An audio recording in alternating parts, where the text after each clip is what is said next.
God had directly revealed to John that Jesus was the Messiah, and John bore witness to this revelation. Moreover, he said, "I am the voice of one crying in the wilderness. Make straight the way of the Lord," and declared that he was the one who had been sent before the Christ. Therefore, John should have realized through his own wisdom that he was the returning Elijah. Even if John did not realize this fact, since God had revealed to him that Jesus was the Messiah, he should have accepted the testimony of Jesus and, in obedience, proclaimed himself to be Elijah. However, John was ignorant of God's will. He negated Jesus' testimony concerning him. Moreover, he separated from Jesus and went his own way. We can imagine how sorrowful Jesus must have been as these events unfolded. How sorrowful must God have felt as he looked upon his son in such a difficult situation. In truth, John the Baptist's mission as a witness ended when he baptized Jesus and testified to him. What should his mission have been after that point? At the time of John's birth, his father Zechariah, filled with the Holy Spirit, had prophesied concerning the mission of his son to serve the Messiah, saying, "Grant us that we might serve him without fear, in holiness and righteousness before him, all the days of our life."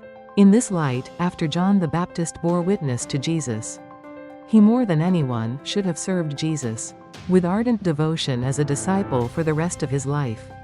However, John left Jesus and went about baptizing independently. It is no wonder that the Jewish people were confused, to the point of even supposing that John was the Messiah. Their leaders were confused, too. What is more, in one incident, a Jew who followed Jesus and the disciples of John the Baptist quarreled with each other over whose teacher was giving more baptisms. We can also discern from John's statement, "He must increase, but I must decrease," that in his heart, John did not regard himself as sharing the same destiny as Jesus. If John the Baptist and Jesus were walking side by side and sharing the same destiny, how then could John ever decrease as Jesus was increasing? Indeed, John the Baptist should have been Jesus' foremost apostle, zealously proclaiming the gospel of Jesus.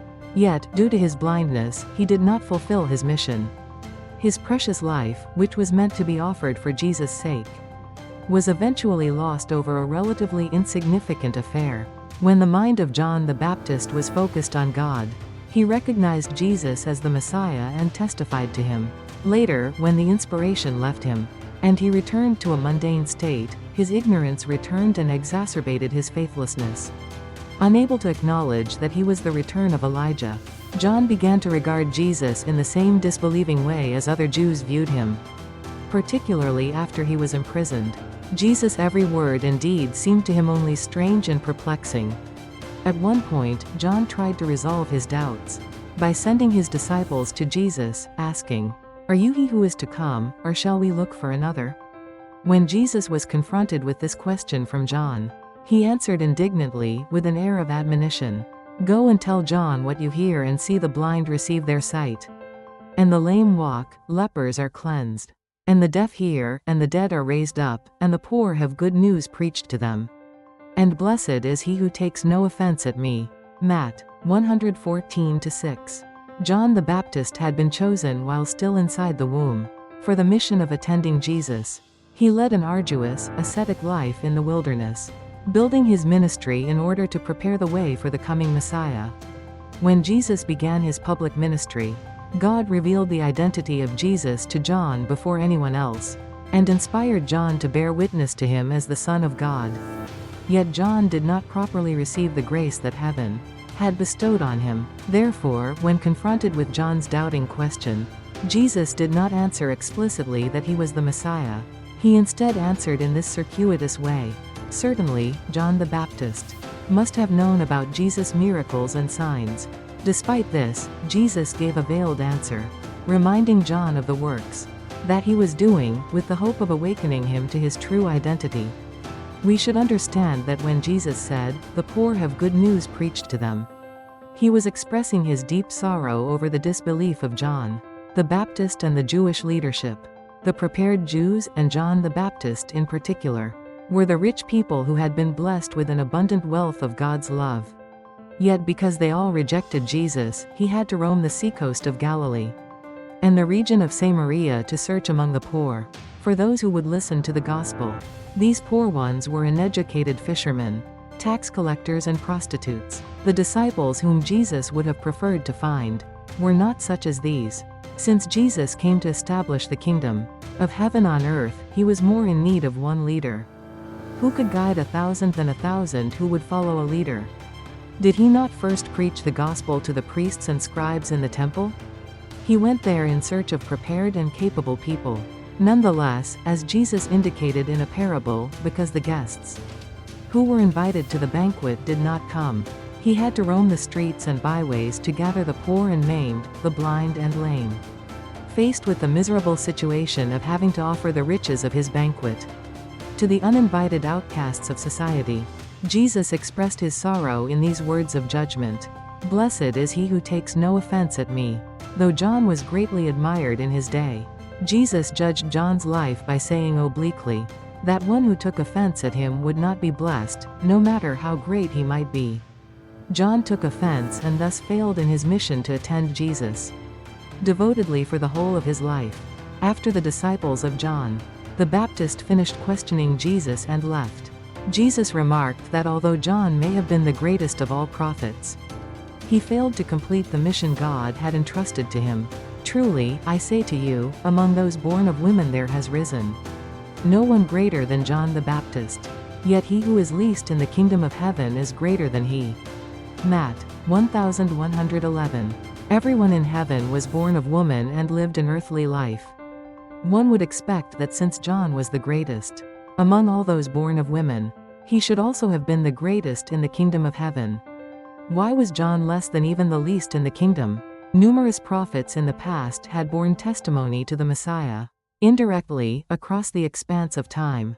John, on the other hand, had the mission of testifying to the Messiah directly.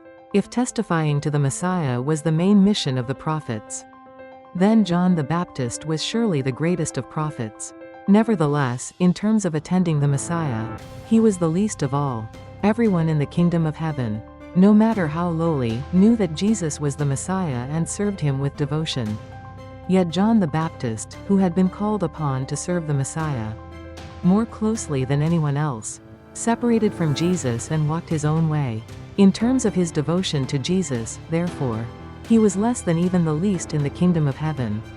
Jesus continued, from the days of John the Baptist until now, the kingdom of heaven has been forcefully advancing, and forceful men lay hold of it. John the Baptist was chosen from before his birth, and led an arduous ascetic life in the wilderness. Had he attended Jesus with a sincere heart, the position of Jesus' chief disciple was surely reserved for him. However, because he failed in his mission to serve Jesus, Peter, a forceful man, laid hold of the position of chief disciple.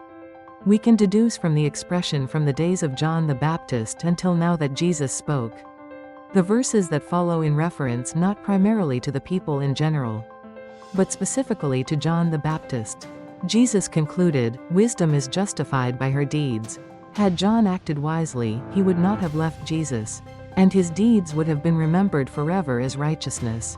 Unfortunately, he was foolish. He blocked the Jewish people's path to Jesus, as well as his own path. Here we have come to understand that the main reason why Jesus had to die on the cross was the failure of John the Baptist. 2.4 The sense in which John the Baptist was Elijah. We have stated previously that John the Baptist was to inherit and complete the mission which Elijah had left unfinished on earth. As recorded in the Bible, he was born with the mission to go before the Lord in the spirit and power of Elijah, to turn the hearts of the fathers to the children, and the disobedient to the wisdom of the just, to make ready for the Lord a people prepared. Hence, in terms of his mission, John was the second coming of Elijah. Furthermore, as will be discussed in greater detail, Elijah in fact returned in spirit and was trying to help John the Baptist accomplish the mission which he himself had failed to complete during his earthly life. John the Baptist concurrently served as Elijah's body, through whom Elijah worked to complete his mission. Therefore, in terms of their common mission, John may be seen as the same person as Elijah. 2.5 Our attitude toward the Bible. We have learned that John the Baptist's ignorance and disbelief in Jesus brought about the Jewish people's disbelief, which eventually led to Jesus' crucifixion. Until today, no one has ever uncovered this heavenly secret, because we have been reading the Bible based on the unquestioned belief that John the Baptist was a great prophet. Our new insight into John the Baptist teaches us that we should dispense with the conservative attitude of faith, which makes us afraid to question conventional beliefs and traditional doctrines. Would it not be an error to regard